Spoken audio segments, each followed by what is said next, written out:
पहले से ही तेजस्वी चीख चीख कर कह रहे थे तो कोई मान नहीं रहा था। अब बीजेपी के सबसे बड़े नेता ने ही प्रधानमंत्री की पोल खोल दी। देश में कोहराम मचा हुआ है, किसी को विश्वास ही नहीं हो रहा है, सब हैरान हैं। बीजेपी के सांसद और केंद्रीय मंत्री रहे सुब्रमण्यम स्वामी ने प्रधानमंत्री को बुद्धू बताया है। नरेंद्र मोदी की उन्होंने भरपूर आलोचना की है। पीएम के बारे में ऐसी ऐसी बातें कही है जो आज से पहले किसी ने सुनी ही नहीं थी। सुब्रमण्यम स्वामी ने तो प्रधानमंत्री की बखिया ही उधेड़ दी। कह दिया कि प्रधानमंत्री मोदी से मिडिल क्लास दुखी है, किसान गाली दे रहे हैं, लोग उनके भाषण पर हंसते हैं, प्रधानमंत्री को तो इकोनॉमिक्स तक नहीं आता है। स्वामी के बयान के बाद बीजेपी में हाहाकार मचा हुआ है। स्वामी ने तो प्रधानमंत्री के कॉन्फिडेंस पर भी तंज कस दिया है। कह दिया है कि जितने बुद्धू लोग होते हैं वो ज्यादा कॉन्फिडेंस में रहते हैं, असल में तो मोदी घबराए हुए हैं। तेजस्वी लंबे समय से चीख चीख कर कह रहे थे। लालू भी सबके सामने खुले मंच से हजारों बार लोगों को इस बात की जानकारी दे चुके हैं, लेकिन उस समय कोई मानने को तैयार नहीं था। सबको लग रहा था कि लालू परिवार हवा में बातें कर रहा है, लेकिन अब एक ऐसा बयान सामने आया है जिसके बाद से देश की राजनीति में भूचाल मचा हुआ है। बीजेपी के सबसे सीनियर लीडर सुब्रमण्यम स्वामी ने नरेंद्र मोदी की पोल ही खोल कर रख दी है।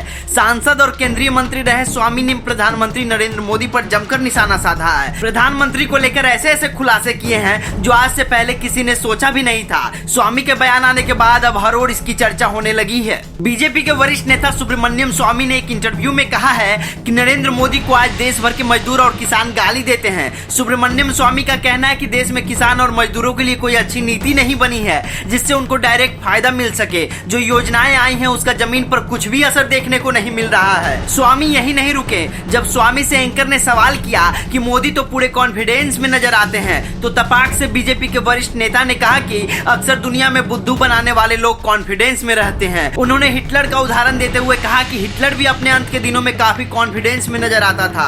वह लोगों के बीच कॉन्फिडेंस से भरी बातें करता था। स्वामी ने इंटरव्यू के दौरान कहा कि नरेंद्र मोदी आने वाले चुनाव को लेकर घबराए हुए हैं। उन्हें डर है कि उनकी सच्चाई कहीं जनता के सामने न आ जाए, जिससे कि चुनाव में बीजेपी को भारी नुकसान न उठाना पड़े। स्वामी के बयान का साफ साफ मतलब यह है कि बीजेपी को अभी से ही डर सताने लगा है कि जिस प्रकार से नीतीश के नेतृत्व और लालू परिवार के साथ पूरा विपक्ष गोलबंद हो रहा है, उससे भाजपाई लगातार टेंशन में नजर आ रहे हैं। इसका ही असर है कि सुब्रमण्यम स्वामी अब खुलकर प्रधानमंत्री नरेंद्र मोदी के बारे में विस्तार से बता रहे हैं। पूर्व केंद्रीय मंत्री ने कहा कि भले ही नरेंद्र मोदी विदेश नीति और विदेशों में भारतीयों के दबदबे की बात कहते हैं, लेकिन असलियत कुछ और है। क्योंकि स्वामी ने इंटरव्यू के दौरान एक सवाल का जवाब देते हुए कहा कि मोदी चीन के आगे झुक गए हैं। उनका साफ साफ मतलब यह है कि भले ही प्रचार प्रसार के माध्यम से यह दावा किया जाए कि भारत विदेश नीति में सबसे मजबूत है, लेकिन यहाँ तो सच्चाई कुछ और ही है। बॉर्डर पर कई बार संघर्ष विराम के उल्लंघन के मामले में स्वामी ने नरेंद्र मोदी को घेरा है। टीवी, अखबार, सोशल मीडिया, न्यूज चैनलों पर लगातार प्रधानमंत्री नरेंद्र मोदी के भाषण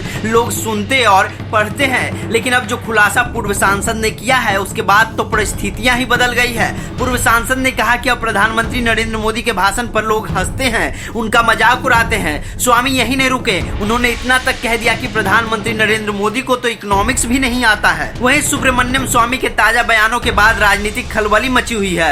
हर ओर उनके बयानों की चर्चा हो रही है, क्योंकि प्रधानमंत्री के बारे में ऐसी बातें आज से पहले किसी ने नहीं की थी। ऐसे में यह जानना जरूरी है कि आखिर सुब्रमण्यम स्वामी कौन है और उनके इस बयान की इतनी ज्यादा चर्चा क्यों हो रही है। सुब्रमण्यम स्वामी कोई छोटे कद के नेता नहीं है। वो 1974 से 1999 के बीच 5 बार सांसद रह चुके हैं। वे 1974-76 में उत्तर प्रदेश से जनसंघ पार्टी के टिकट पर राज्यसभा के सदस्य चुने गए। 1977-80 में मुंबई उत्तर पूर्व से जनता पार्टी के टिकट पर लोकसभा सदस्य चुने गए। 1980-84 में मुंबई उत्तर पूर्व से जनता पार्टी के टिकट पर दूसरी बार लोकसभा सदस्य चुने गए। 1988-94 में उत्तर प्रदेश से जनता पार्टी के टिकट पर राज्यसभा के सदस्य चुने गए। 1998-99 में मदुरई से जनता पार्टी के टिकट पर लोकसभा सदस्य चुने गए। 2016 में राज्यसभा के मनोनीत सदस्य निर्वाचित हुए। राजनीति में आने से पहले सुब्रमण्यम स्वामी IIT दिल्ली में गणितीय अर्थशास्त्र के प्रोफेसर थे। वह अपने हिंदू राष्ट्रवादी विचारों के लिए भी जाने जाते हैं। स्वामी भारत के योजना आयोग के सदस्य थे और चंद्रशेखर सरकार में कैबिनेट मंत्री भी थे। 1994 और 1996 के बीच स्वामी पूर्व प्रधानमंत्री PV नरसिम्हा राव के अधीन श्रम मानक और अंतर्राष्ट्रीय व्यापार आयोग के अध्यक्ष भी थे। वे 1977 से 2013 तक जनता पार्टी के सदस्य रहे। 2013 में वे भारतीय जनता पार्टी में शामिल हुए। उन्होंने विदेश मामलों पर भारत के चीन, पाकिस्तान और इजराइल के साथ व्यवहार और संबंध पर बड़ा पैमाना पर लिखा है। उन्हें 26 अप्रैल 2016 को राज्यसभा के लिए मनोनीत किया गया था।